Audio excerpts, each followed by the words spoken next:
السلام علیکم ورحمۃ اللہ وبرکاتہ۔ کیا حال ہیں؟ امید ہے کہ خیریت سے ہوں گے، عافیت کے ساتھ ہوں گے اور خوش ہوں گے۔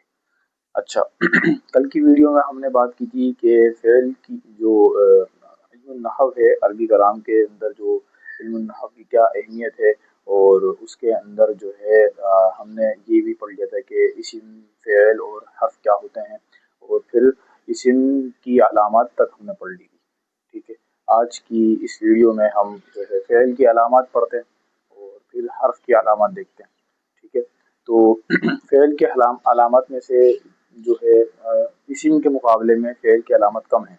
ٹھیک ہے، اور فعل کی علامت کا مطلب کیا ہے کہ بھائی وہ خاصیتیں جس جو نہ تو اسم کے اندر پائی جاتی ہیں، جو نہ ہی حرف کے اندر پائی جاتی ہیں، وہ کیا کہلائیں گی؟ وہ فعل کی علامات کہلائیں گی۔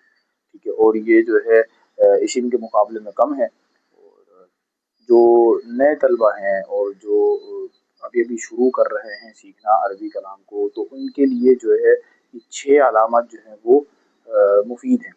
صحیح ہے، اور بھی اس کی علامت ہیں، لیکن 6 علامات جو ہیں وہ نو آموز طلبہ کے لیے جو ہے وہ مفید ثابت ہوتی ہے۔ ٹھیک ہے، اچھا، ایک بات یہ سمجھ لیں کہ جو فعل کی جو علامات ہیں، جو نو آموز طلبہ کے لیے جو 6 علامات ہوں گی، وہ کیوں مفید ہوں گی؟ وہ اس وجہ سے مفید ہوں گی کیونکہ ان کے شروع میں کوئی نہ کوئی حروف آ رہا ہوگا، کوئی نہ کوئی حرف آ رہا ہوگا، جس سے ہمیں پتہ چل جائے گا کہ یہ فعل ہے۔ تو ان علامات یعنی ان حروف کو دیکھ کے ہمیں پتہ چل جائے گا کہ یہ فعل ہے، تو یہ علامات اسی وجہ سے نو آموز طلبہ کے لیے زیادہ مفید ہے۔ باقی جو اس کے علاوہ علامات ہیں ان کا سمجھنا تھوڑا سا دشوار ہے، کیونکہ اس کے شروع میں کوئی حرف وغیرہ یا کوئی اس طرح کی علامت وغیرہ دکھنے میں نہیں ہے۔ ٹھیک ہے، جیسے باقاعدہ پہچان جائے، جیسے کہ اب علامت شروع کرتے ہیں، تو علامت میں کیا ہے؟ پہلی علامت جو ہے وہ ہے شروع میں قد کا ہونا، جیسے کہ قد سمع اللہ، قد سمع اللہ۔ اب ہمیں پتہ چل جائے گا کہ سمع کا جو لفظ ہے یہ فعل ہے۔ ٹھیک ہے، کیوں؟ کیونکہ اس کے شروع میں قد آ گیا۔ اسی طرح دوسری علامت شروع میں سوف کا ہونا، جیسے مثال کے طور پہ سوف تعلمون، تو اس کے شروع میں سوف آ رہا ہے، تو اس سے ہمیں پتہ چل جائے گا کہ تعلمون کیا ہے؟ فعل ہے۔ تیسری علامت جو ہے وہ ہے شروع میں لم کا ہونا، ٹھیک ہے، جیسے کہ لم یاتی، تو اس سے ہمیں پتہ چل جائے گا کہ یہ کیا ہے؟ یاتی فعل ہے، کیونکہ اس کے شروع میں لم آ رہا ہے۔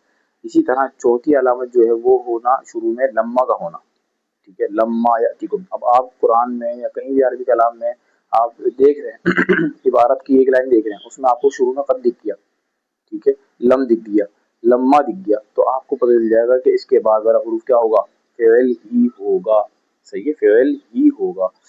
اب کتنی ہو؟ 4 ہو گئی۔ اسی طرح 5ویں علامت جو ہے وہ ہے لن، شروع میں لن، لام نون زبر لن، لن کا ہونا، ٹھیک ہے، یہ لن ناصبہ کہلاتا ہے۔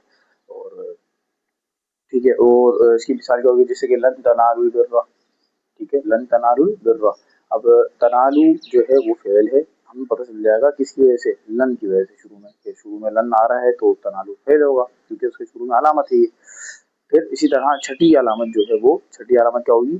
شروع آخر میں، اس لفظ کے آخر میں لمبی تا کا ہونا، ٹھیک ہے، لمبی تا کا ہونا، جیسے کہ انعمتا، انعمتا کی مثال آ گئی، انعمتا۔ ٹھیک ہے، تو یہ 6 علامت ایسی تھی جو ہم دیکھ کے، یعنی قرآن میں یا جو ہے عربی کلام میں ہم دیکھ کے پہچان سکتے ہیں۔ اور قد دیکھ لیا، کوئی بھی عربی کلام میں یہ علامت دیکھیں گے تو ایک نئے سے نیا بندہ جو ہوگا اس کو بھی سمجھ میں آ جائے گا کہ یہ فعل ہے۔ ٹھیک ہے، اس کے علاوہ جو باقی علامت ہیں اس کے اندر جو ہے وہ اس طرح، یعنی شروع مبتدی طالب علم کے لیے جو ہے وہ سمجھنا تھوڑا سا مشکل ہے۔ ٹھیک ہے، اور وہ کیا ہے؟ وہ جو علامت ہیں، جو باقی علامت ہیں، وہ آپ سمجھ لیں کہ تو کوئی تقریباً 4 علامت اور ہیں، ٹھیک ہے، جو فعل کی علامت میں سے ہیں، اور جو نو آموز طلبہ ہیں ان کے علاوہ کے لیے، یعنی یہ مبتدی طالب علم ان کو پہچاننا اس کے لیے آسان نہیں ہوگا۔ ٹھیک ہے، اب جیسے مثلا 6 تو ہم نے وہ بتا دی، ٹھیک ہے، 6 علامت۔ اب 7ویں علامت کیا ہے؟ 7ویں علامت ہے شروع میں سین کا ہونا، سین زائدہ، شروع میں سین زائدہ کا ہونا، جیسے کہ سیقول، سیقول، سیقول السفہاء۔ اب سیقول اصل میں تو قال یقول، یقول ہے، لیکن اس پہ سین کا زائدہ لگ جانا، یہ کیا ہے؟ یہ فعل کی علامت کا ہے۔ اور مبتدی طالب علم اس کو پہچاننے میں تھوڑا سا اس کو لیے دشواری ہو جائے گی، ٹھیک ہے۔ اور اسی طرح اگلی 7 ہو گئی 8ویں علامت کیا ہے کہ ضمیر مرفوع متصل کا ہونا، فعل کے ضمیر مرفوع متصل کا ہونا۔ اب یہ کیا چیز ہے بھائی، اس کو انشاءاللہ سمجھ میں آ جائے گی، یہ چیز آسان ہے، لیکن یہ کہ ضمیر مرفوع متصل کا ہونا، جیسے میں مثال دیتا ہوں، جیسے کہ ضربا، ٹھیک ہے۔ اب ضربا کا ایک لفظ ہے، اس کے اندر ہم نے ایک اور الف لگا دیا ضربا، تو یہ ضمیر مرفوع متصل ہے، ٹھیک ہے۔ اور اس طرح کی مثالیں ہوتی ہیں، لیکن یہ کہ اس کو سمجھنا تھوڑا سا مشکل ہے، ٹھیک ہے۔ اب ضربا جو بغیر الف کا ضربا ہے، زاد رابا، اس کے اندر بھی ضمیر مرفوع ہے، ٹھیک ہے، لیکن وہ مستتر ہے، وہ چھپی ہوئی ہے۔ اور ضربا جس میں الف ہم نے لگا دی تو وہ ضمیر تو ہے لیکن وہ ظاہر ہے، ٹھیک ہے، بارش ہے۔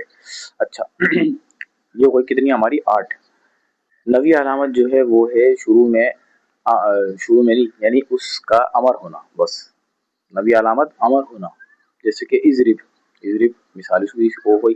اسی طرح جو ہے آخری علامت 10ویں علامت جو ہے وہ ہے نہیں کا ہونا، جیسے کہ لا تضرب، ٹھیک ہے۔ یہ فعل کی علامت ہیں، ٹوٹل 10 علامت میں نے بتائی ہیں، اور ان کو پہچان لیا جائے، ایک اسم کی علامت کو لے لیا جائے، دوسری فعل کی علامت کو لے لیا جائے، تو ہمیں یہی ہمارے لیے کافی ہے۔ اب حرف کی علامت کے لیے، اگر ہم حرف کی علامت کے لیے جائیں تو اس کے لیے آپ ایک چھوٹی سی بات میں آپ کو سمجھانے کی کوشش کرتا ہوں، آپ اس سے سمجھیں کہ بھائی دیکھیں کہ جب ہمیں کسی چیز کے، کسی لکڑی کے ہمیں 3 حصے کرنے ہیں، برابر 3 حصے کرنے ہیں، تو 3 حصے کرنے کے لیے ہمیں کیا کرنا پڑے گا، 2 کٹ تو لگانے پڑیں گے، لکڑی کو 2 مرتبہ کاٹنا تو ضروری ہوگا، ٹھیک ہے۔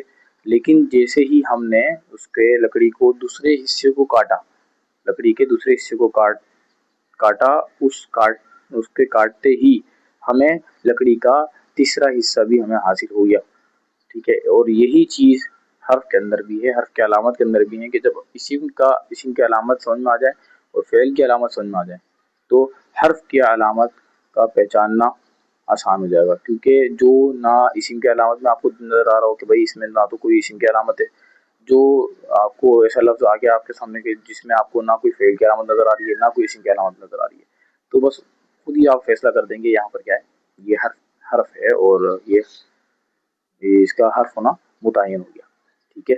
تو آج کے لیے اتنے ہی رکھتے ہیں کہ علامت ہماری پوری ہو گئی ہیں، علامت فعل ہو گئی ہے، علامت اسم ہو گئی ہیں، علامت حرف ہو گئی ہیں، ٹھیک ہے۔ انشاءاللہ کل جو ہے ہم اگلا سبق جو ہے وہ محرم مبنی کا انشاءاللہ پڑھتے ہیں، اور ٹھیک ہے آج کے لیے اتنا ہی، تب تک کے لیے جو ہے کل انشاءاللہ نیکسٹ ویڈیو میں ہم ملاقات ہوگی، تب تک کے لیے اللہ حافظ، اجازت دیجیے، جزاک اللہ خیر۔